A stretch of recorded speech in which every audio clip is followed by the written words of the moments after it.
হ্যাঁ, এটা কত একটা সুন্দর, খুব সিম্পল। এই অঙ্কটা খুব বারবার আসে, খুব সিম্পল। কিরকম বলে যে by selling 60 pen a man gain an amount equal to the selling price of 12 pen.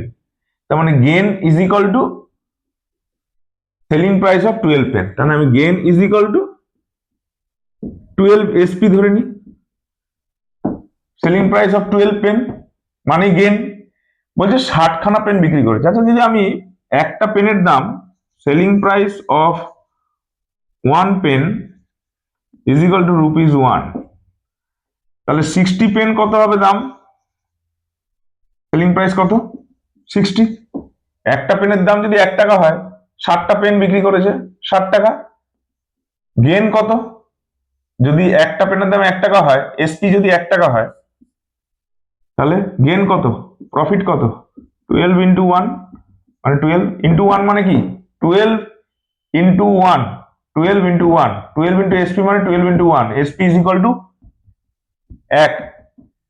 ওকে, তাহলে সেলিং প্রাইস পেয়ে গেলাম, প্রফিট পেয়ে গেলাম, তাহলে কস্ট প্রাইস কত?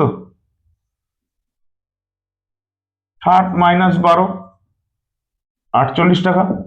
তা 48 টাকা যদি কস্ট প্রাইস হয়, প্রফিট যদি 12 টাকা হয়, তাহলে প্রফিট পার্সেন্টেজ কত? 12/48 ইন্টু 100, 25%।